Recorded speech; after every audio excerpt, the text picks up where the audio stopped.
You take advice from dumb people all day long, try taking advice from smart people. It might actually help you out. Hard Rock Lunchbox.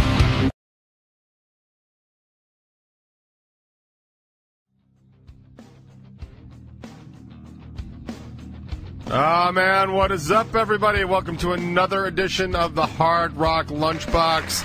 And I look terrible.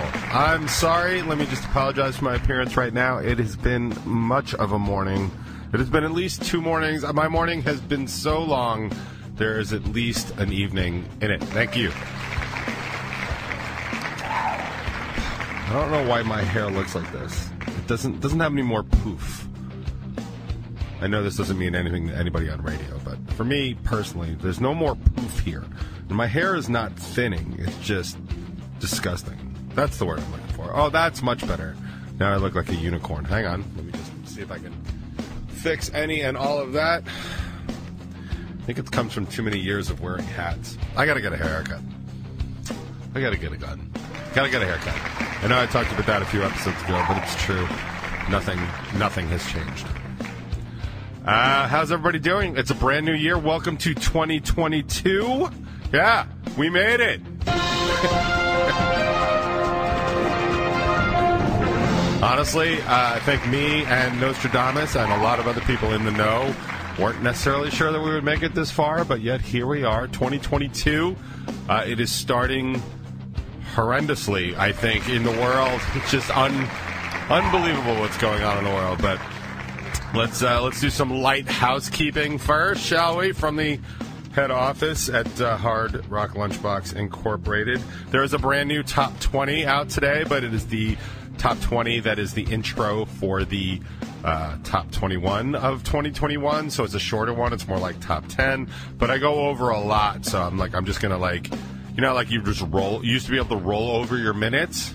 Like, do I sound like an old guy doing that? Back in my day, used to be able to roll over your minutes, so I'm going to roll over my top 20 minutes so that it seems like I was doing a full top 20, but it really wasn't. But we did, we raised, and by we, I mean me and you guys, we raised some good points about stupidity in America, and I am here to report that 2022 has changed nothing about that. Yeah, no, people are still stupid. It's amazing how stupid people are. And what I find most interesting, and this is not new to this year, this has been going on for a little while, but what I'm finding the most interesting about stupid people is that now they're being extra uppity about things and justifying their stupidity and even trying to, use logic to justify their stupidity, but they're using stupid logic. And when you use stupid logic to justify your stupidity, you get even more stupidity. Yeah. Kind of a thing. If these people knew anything about intelligence or going to school or education, they would know that the distributive property of mathematics also applies to stupidity. So if you're going to apply something to stupidity, it's going to be that times stupidity. There was an article out. I'm going to get the light housekeeping. So, yes, people are getting dumber in America, despite what Robbie from Vava Voom thinks. They are getting dumber, and worse, they are getting more brazen about their stupidity. I think that's the word I'm looking for. There was a good time when stupid people knew they were dumb and they would just shut up in pleasant and smarter company. And now they're just speaking as if they're somehow smarter. They're not. There's just more of them, and they are forming what we used to call is a mob of stupidity. And, yeah, in the futuristic world, we're going to need more locks. So I guess I see who's applying for that job. But anyway, so that's this week's Top 20. I recommend it. It's a quick view, and you can always give it a like. And don't forget to give the page a subscribe. Other stuff going on Strangerhood TV. Let's talk about it for a minute, even though I'm going to talk about it probably in the opening segment here in the actual Top 20 proper. The BIMPY Awards, the 2021 BIMPY Awards, are out on Bacon Is My Podcast, also available on Strangerhood TV. I strongly urge you to check that out for a couple reasons, and both of those reasons are because I'm on it twice. Yeah. But also you can see a lot of good performances. You can see just a pitiful, placating, placating acceptance speech from our own Annie Stoic of Jackknife Stiletto. We're going to break that down also in a little while. Probably not. I don't know. I laughed really hard when I saw her acceptance speech. It's definitely worth watching. But we'll talk about all that. And what else is going on? They have 7 questions with Youth in Revolt. That came out last night. Right? Wednesday night? Today's Thursday. Today's Thursday, right? Like I'm supposed to be here? Yeah, okay, cool. One of these days I'm just going to start broadcasting on a Wednesday or Friday, and it's going to be awfully quiet in here. And that's going to be sad. Also in show news, our show is still going forward January 29th at Barnum Ballroom in Island Park. It's formerly The Hub. If you've ever seen us play there, we usually play there once a year. It's Kaz's home bar, so we always used to do his birthday show in April there. We are doing a show in January. It was actually the first show we booked in the post-COVID era because we thought, foolishly, that January 29th would be far enough away and everything would be better by then. But in true Rebel 9 fashion, we could not be more wrong. And as it turns out, one of the original bands booked on the show. This is not one of my shows, so I don't want to hear any critiquing whatsoever of the bands that were selected or the venue or how it was going on. We just agreed to play a show for Dave Black Productions and stuff like that. This is not my show. So, but one of the middle bands, Black Rose Rebellion, I think is the name of it, dropped off because apparently the entire band has COVID, and I much prefer them dropping off than actually playing. And that's kind of what that's about. But Dave asked me if I knew anyone that could jump on, and All New Episode decided that they were available to jump on, so it's going to be really good. It's been a long time since we played with All New Episode at the Hub, but I do think both of our last times at the Hub were together, and we always have a really good time with that band, so I'm psyched to have them on. And that'll be good. That'll be fun. That will be great. Now, again, that's Barnum Ballroom, January 29th. I believe that's a Saturday, so it's going to be 2 weeks from this Saturday. It's our first scheduled show of 2022. We have another one coming up in March. I'll give you details on that after this Barnum Ballroom show. And that's going to be a banger as well. We're going to try and space out the local shows so it's not to burn anybody out, and also to kind of keep just social gathering a minimum in the colder months, because as if you're watching any news anywhere, you'll see that the Omicron variant is so spreadable and so transmissible that really you're kind of just going to have to get it at this point. I feel like I'm playing an incredibly difficult game of whack-a-mole trying to avoid it from my very limited exposure points, by the way. But as we head further and further along, my exposure points are, of course, going to increase, as are those of my family, and as are those of my existing exposure points. So it seems like Omicron's going to be kind of inevitable, which definitely sucks. I am happy to say, though, that all the news out of South Africa and out of Europe, and, of course, out of the CDC, is that it is a much milder form of COVID, which is fantastic. However, it is still a really dangerous form of COVID, and people are being hospitalized for it. They doubled the national average of children being hospitalized last week, which is something I would be concerned about if I were a parent. And I am a parent. Look at that. Look at that. They just had I think she's a district attorney in Orange County, Pennsylvania, staunch anti-vax and anti-mask mandate. She just died of COVID. She was like 40-something years old, totally didn't need to die from this, and decided she was going to die anyway. So there's that. I guess if you're not going to believe in it, that's one way to prove that you were wrong. Seems stupid to me, but that's another show. So, yeah, it seems super highly dangerous. It is recommended to be vaccinated. It's recommended to be boosted.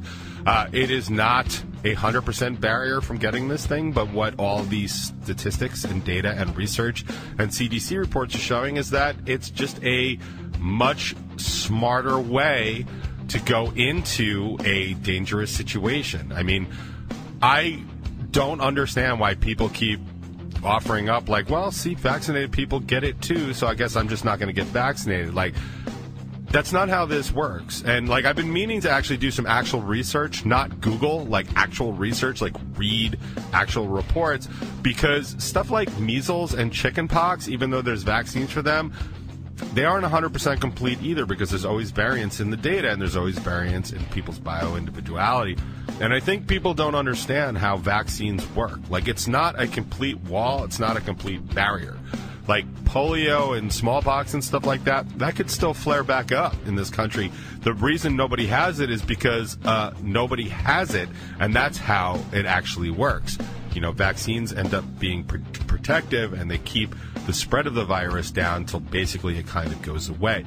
So if you don't have that, if you don't have everybody being vaccinated, then you're just not going to ever have that sort of, it just goes away, and therefore you can't have situations like measles, chickenpox, polio, and smallpox, because it's just not, it's not how it works.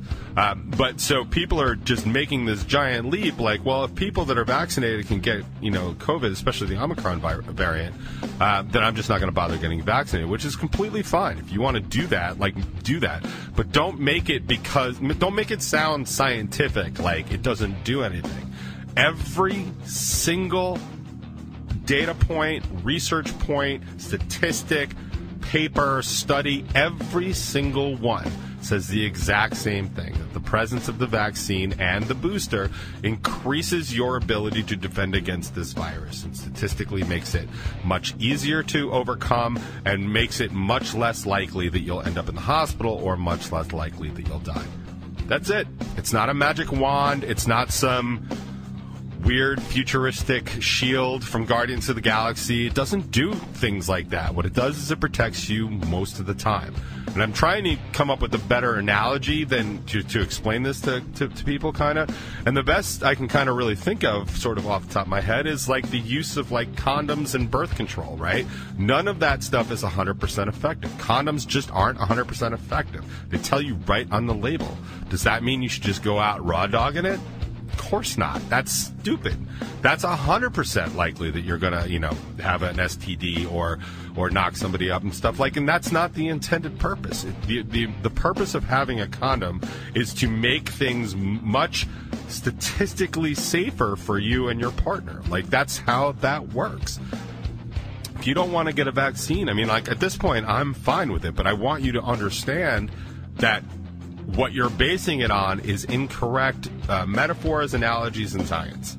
And it's really just that simple. Like, this is where, like, when I was talking about last week about people getting dumber because of not only intelligence and genetics bringing their intelligence down, but also the education system not doing their job.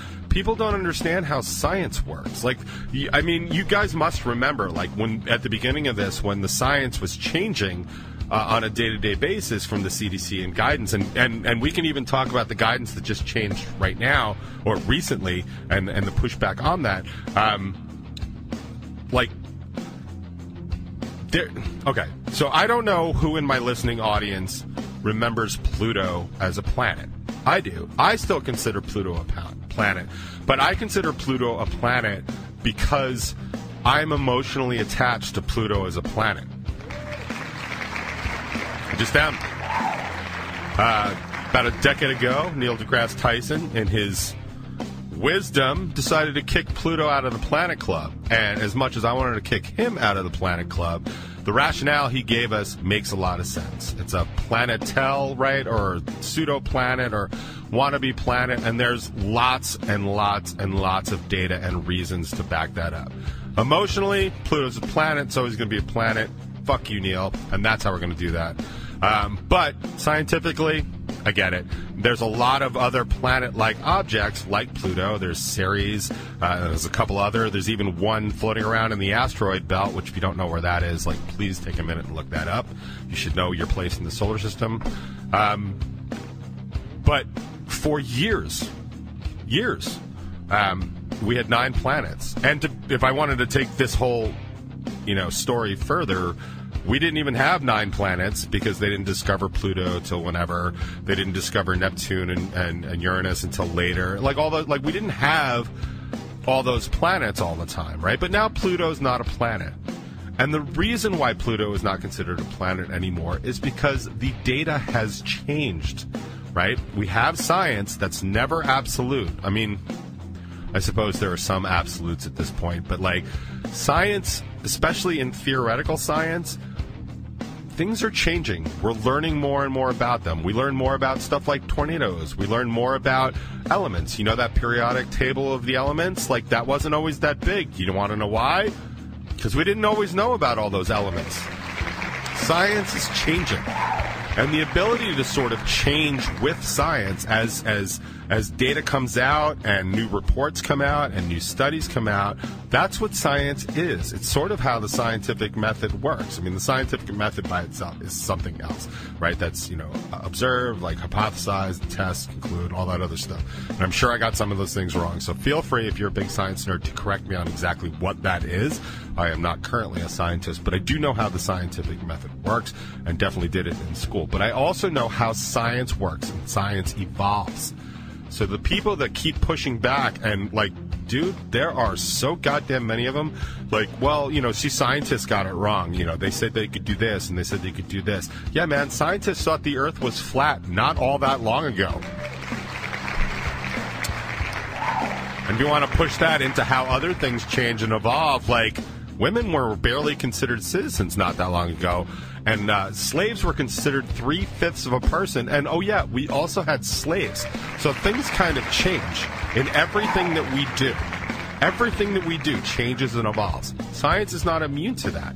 You can't say something like, black holes definitely exist and they look exactly like this when you've never seen it, been able to directly observe it, and all that other stuff. You can't do that. What you do is you make an assertion and you make an assumption, and then there's a generally agreed upon theory. And those theories get to change over time, because if we hold on to those theories, we'd be sitting on a flat Earth right now. And as we all know, the only flat planet is Mars. And I cannot believe I wore my shirt today. How fortuitous. I'm sorry, I'm checking in on the chat. Yes, Pluto is a planet. The chat agrees. The chat is correct. My point is, there's a lot of pushback on science. And I understand that it's frustrating. Nobody likes having the rules changed on them. But the reality is, we're in the middle of figuring this out. You could wait 10 years and then come out with science, but that's not going to help us now. So what we have now is guidance, and we have guidelines. And those things are really important. And I promise you one thing. If you are having trouble keeping up with the guidelines and the guidance of stuff that's going on around COVID, every single person that works at the CDC is smarter than you, and you should be listening to them. Every single one of them. Every single person that works on those things and puts forth this data is smarter than you are if you can't understand why these things change. So I would just urge you to listen to them and just get on with your day. Take advice. You take advice from dumb people all day long. Try taking advice from smart people. It might actually help you out. And in this case, it could actually save your life. We can decide whether saving that life is actually worth it in the long run of the evolution of our humanity, but I think that's probably another show. So,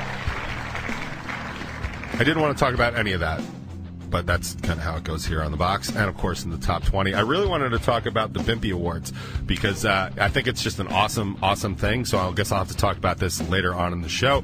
But I will start out just by saying that I had mentioned when they hit their one-year anniversary. Bacon is my podcast, of course, what I'm talking about. When they hit their one-year anniversary, I said what a big deal it is. Because most of these projects, I think we've all seen podcasts and video blogs, and everyone...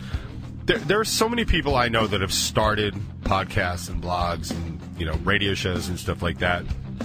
And they don't go very far. A lot of people, have a couple ideas of what to talk about, and they just run with that. And I'm not saying that's a bad thing, because, some of those are really good. And they're good ideas, and they're good concepts and stuff. And I've listened to a whole bunch of these that just stopped producing. And that kind of happens. It takes a lot of work to come. And I know from personal experience, right here, it takes a lot of work to come in and do something creative every single week. It takes a lot. especially if you don't have like a production team. It takes a little bit of magic. It takes a little bit of luck. It takes a dedication.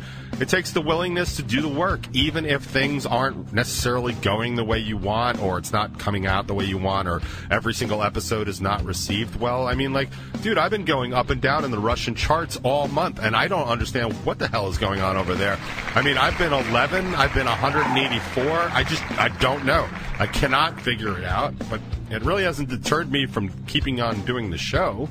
I mean, I'll keep doing the Hard Rock Lunchbox for as long as I like doing it and people enjoy listening to it. So for Bacon Is My Podcast to be able to push through their first year, I think is really, really impressive. And I was saying as much at the time. And the simple fact that they went ahead and they did these BIMPY Awards, which is basically just an award celebration for performances and guests and, 7 questions and all that other stuff for guests that have been on the show, I think it's just fantastic. It elevates the brand. It gives us this point, gives them this point in space to kind of look forward to every year.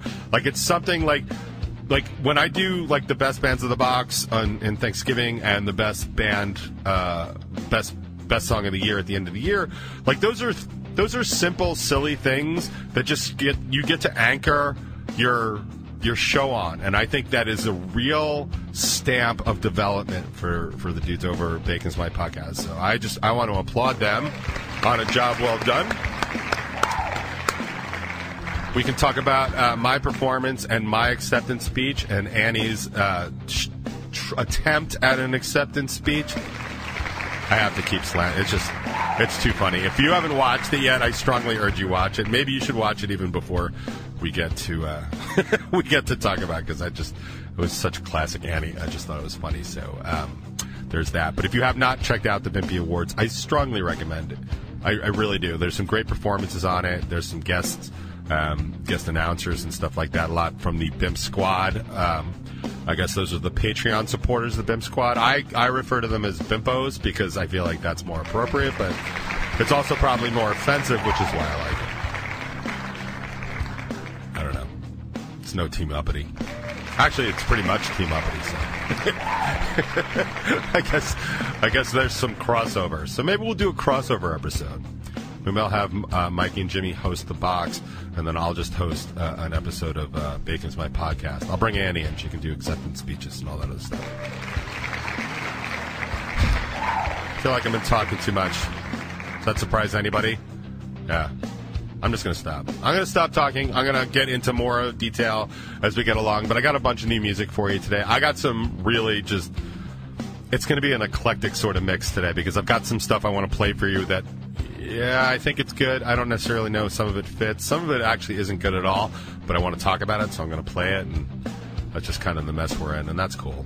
But as long as you're all still here enjoying yourself and not yet quite sick of me or my goddamn awesome segues, be jealous.